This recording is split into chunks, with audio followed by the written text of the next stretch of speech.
To be a journalist in Somalia is to take your life and put it in the hands of others. A half-dozen reporters have been killed there this year. And al-Shabab, the militant group that has imposed Sharia law in parts of the south, is not the only threat. There are no official regulations on what you can or cannot report in the three main regions, Somalia, Somaliland, and Puntland. However, journalists who criticize the government, al-Shabab, or certain clans and their leaders do so at their peril. Somehow, though, that hasn't seemed to stem the growth of the media sector or the flow of young journalists into the field. There are hundreds of radio, TV, and print outlets quenching the Somali thirst for news, and most operate in a hostile environment. The Listening Post's Phillips now on journalism in and about Somalia. April 4th. An explosion rips through the first anniversary celebrations of Somalia's state satellite channel, Somali National TV. Several were killed and many more, mainly journalists, wounded. May 24th. A radio journalist is shot dead in Mogadishu. Ahmed Ado Anshur was the 7th journalist murdered from the same organization. It's been a deadly few years for the Shabelle media network. No news network has been targeted as much as Shabelle. Several journalists have been killed there in recent years. Now, one of the reasons I think for this is because they are one of the few independent media organizations that exist in the country. Al-Shabab sees them as an enemy and they receive regular death threats from the Islamist group, but it's not just Al-Shabab. There are unconfirmed reports that recently, in an interview, the mayor of Mogadishu told Somali website that he was going to wipe out all of the journalists at Shabelle News Network. Shabelle Media Network operate in the most volatile part of Somalia, Mogadishu and nearby towns and villages. Also, they do cover quite a lot of sensitive issues or topics. So the reasons why Shabelle Media Network lost more than any other Somali media organization could be because they are based in Mogadishu, or it could be because they cover sensitive stories. Nobody really knows. If you're looking for answers, you could be looking a long time. Al-Shabab, one of the most notorious armed groups operating in Somalia, used to claim responsibility for murdered journalists. But over the last few years, the blame has been shifting, and Al-Shabab is by no means the only suspect.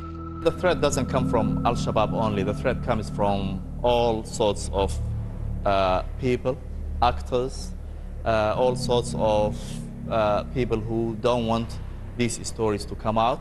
If you look at the last 5 victims, the last 5 journalists who got killed, I think none of them were killed by Al-Shabab. They were killed in Galkayo and other places in the government-controlled areas. So you can't blame only Al-Shabab. When you go around Mogadishu, you realize that almost every single politician or big business owner believes that they could either have an influence or become president, prime minister, speaker of the house. A lot of these politicians are backed by clans. Now, if you, as a journalist, go against that particular clan, you can expect that your life expectancy will be cut short substantially. Look at the number of radio stations or the number of TV channels that have been closed or been raided in the last year or so. Most of them, if not all, are not in Al-Shabaab controlled areas. So putting the blame solely on Al-Shabaab, I think that's oversimplification of the situation in Somalia. An oversimplification. But Al-Shabab has a history with Somali media. Its recent ransacking of Radio Markable, an independent station in the southwest, was typical of its persistent attempts to block both state and independent radio transmissions. It's the organization's way of countering the media message, transmitted by hundreds of Somali outlets, no matter where they're based. This is Universal TV's headquarters, based not in Mogadishu, not in Hargeisa, not in Puntland, but in London. Since 2005, it has been transmitting daily news bulletins to Somalia's 3 main regions, and Somalis all over the world. And now this channel finds itself competing with other offshore news organizations, all of which are out to satisfy the thirst for news in and on Somalia. The media landscape in Somalia has been growing since 1991, and obviously every single Somali person in the diaspora or inside Somalia wants to have some sort of information, whether it's news or programs about the political crisis in Somalia or about the life of Somalis in Somalia. Somali people in general, they are actually very news oriented. They gather news all the time. Either it became private or government or whatever, assault or whatever. They are more interested about what's going on. That's when they even shaking your hands, they tell you, do you have any news? And these days, the series of attacks on Somali media is the news. But in a country plagued with corruption, to say that journalists are always victims would be simply inaccurate. Corruption is rife.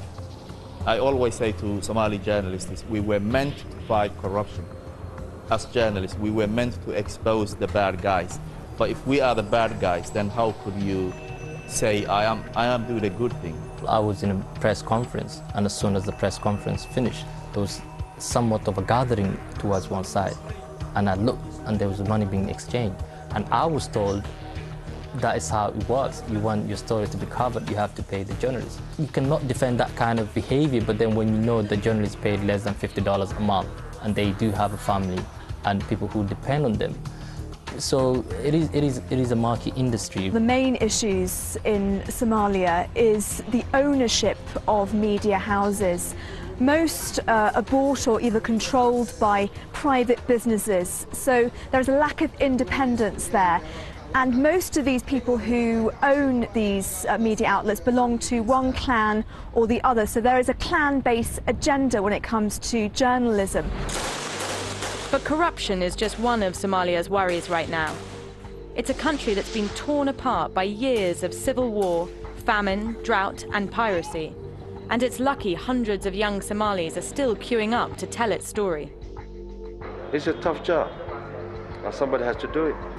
And somebody has to really convey the message. The other people are actually very keen to know. You have to either kill something or to be killed. A person who summed it up for me was a journalist who worked at Shabelle Radio. His name was Hassan Fantastic, and he told me that he understood the threats, he understood the dangers of working as a journalist, but he felt that he had to do it. He had to get the truth out. And doing this job can come at a high price. On January 30th, Hassan Fantastic was shot dead outside his house. There is a real risk for young Somali journalists, but for the time being, it's still one many are willing to take.